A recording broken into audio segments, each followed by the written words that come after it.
Episode की start में हम शियाओ और उसके गोल्डन आर्मर को देखते हैं जो दोनों उस वर्ल्ड में आ चुके थे जहां पर आखिरी बार शियाओ के फादर और गोल्डन आर्मर की फाइट हुई थी और उसी फाइट के दौरान वो दोनों अलग हो गए थे। तभी से शियाओ के फादर का कोई पता नहीं चल सका। अब इस वर्ल्ड में आने के बाद वो दोनों उस वर्ल्ड को एक्सप्लोर करने लगते हैं जो कि पूरी तरह से वीरान हो चुका था और उसे वीरान करने वाला भी वही था जिस डीमन से शियाओ के फादर की लड़ाई हुई थी। गोल्डन आर्मर को तो ये शक होता है कि जिस डीमन से उन्होंने लड़ाई की थी उसके ही तरह और भी डीमन होंगे जिनमें से ही किसी एक ने शियाओ के फादर का किडनैप करके रखा है, इसलिए उन दोनों को उन्हें ढूंढना होगा। तभी शियाओ को वहाँ पर एक कार्ड दिखाई देता है जो कार्ड शियाओ के फादर का था। ये देखकर शियाओ हैरान हो जाता है। तब उस कार्ड को देखकर शियाओ कहता है, मुझे पूरी उम्मीद है कि मेरे फादर यहीं कहीं है, चाहे इसके लिए मुझे कुछ भी करना पड़े पर मैं अपने फादर को तो ढूंढ कर ही रहूंगा। जिसके बाद वो वहाँ पर अपने एक कार्ड से पोर्टल बना देता है और फिर वहाँ से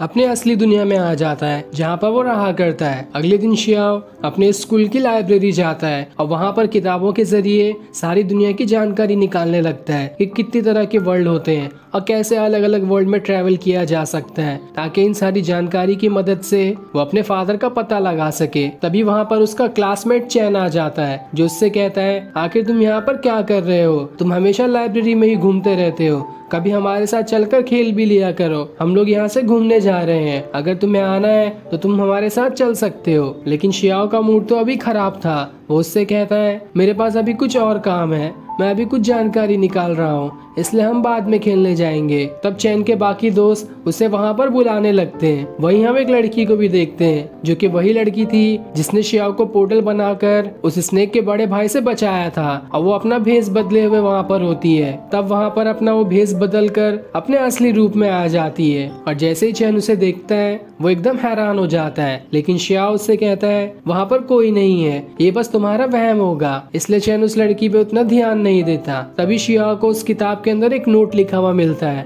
और जैसे ही वो उस नोट को पढ़ता है वहाँ पर एक कार्ड आ जाता है जिसके अंदर एक बीस्ट बना हुआ था और जैसे वो कार्ड उसे दिखता है वो अपने आप ही अनलॉक हो जाता है, जिस वजह से उस कार्ड के अंदर का बीस्ट अपने कार्ड से बाहर निकल कर आ जाता है। ये देखकर शियाओ हैरान हो जाता है कि आखिर ये बाहर कैसे आया, मैंने तो इसे अनलॉक भी नहीं किया। तभी वो बीस्ट वहाँ से भागते हुए सीधा चैन के ऊपर ही अटैक कर देता है, जिस वजह से चैन वहाँ से दूर जाकर गिरता है और उस बीस्ट को देखकर चैन भी एकदम हैरान था कि आखिर ये कौन है। तब वो बीस्ट एक जोरदार दहाड़ मारता है जिससे पूरी लाइब्रेरी ही टूटने लगती है और लाइब्रेरी की बुक शेल्फ एक लड़के के ऊपर गिरने वाली थी, लेकिन सही टाइम पर वहाँ शियाओ आकर उस लड़के को बचा लेता है। इधर हम उस बीस्ट को देखते हैं जिस बीस्ट को देखकर चैन के दोस्त डर गए थे। तभी उनके ऊपर वो बीस्ट अटैक कर देता है, इसलिए वो दोनों वहाँ से उड़ते हुए दूर जाकर गिरते हैं और उसके इतने जोरदार अटैक की वजह से वहाँ पर बना पेड़ भी टूटने लगता है। लेकिन जब तक वो पेड़ गिरता वहाँ पर शियाओ आ जाता है और उड़ते हुए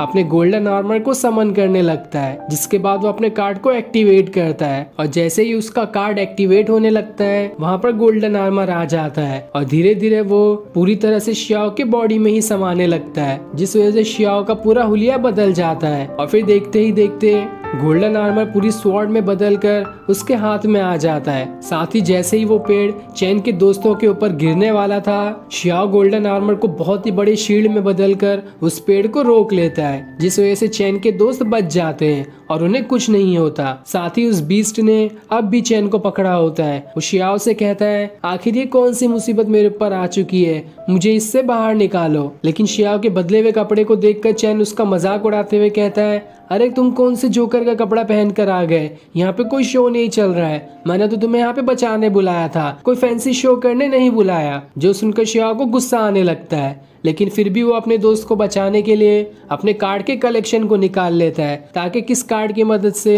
वो उस बीस्ट को हरा पाएगा। पर जब तक वो अपना कार्ड ही ढूंढ रहा होता है कि तभी वहाँ पर एक लड़का आ जाता है जो स्कूल की छत के ऊपर खड़ा था और उसके पास भी कुछ और कार्ड्स होते हैं, जिसके बाद वो अपने कार्ड से एक मार्लिन नाम के घोस्ट को अनलॉक करने लगता है। ये देखकर शियाओ हैरान हो जाता है कि आखिर ये कौन है और ये मुझ पर अटैक करने के लिए मार्लिन घोस्ट को क्यों समन कर रहा है। और जैसे ही वो लड़का उस कार्ड को अनलॉक करता है। देखते ही देखते पूरे आसमान में ही होल बनना शुरू हो जाता है, जो देखकर शियाओ और बाकी एकदम दंग रह जाते हैं कि आखिर ये कौन सी नई टेक्निक है जिससे पूरा आसमान ही फट गया। तब उस आसमान के होल में से बड़े बड़े पत्थर निकलने लगते हैं और फिर वो लड़का उन सारे पत्थर को कंट्रोल करते हुए सभी के ऊपर गिराने लगता है। लेकिन जैसे ही एक पत्थर शियाओ को लगने वाला था, वो अपनी पावर की मदद से उस पत्थर को रोक लेता है। लेकिन तब शियाओ उस लड़के से लड़ने के लिए अपना कार्ड एक्टिवेट करता है और उस कार्ड को एक्टिवेट करते हुए सामने गोल्डन आर्मर की शील्ड लाने की कोशिश करता है। लेकिन इस बार जब वो अपना कार्ड एक्टिवेट कर रहा होता है तो उसका कार्ड एक्टिवेट ही नहीं होता,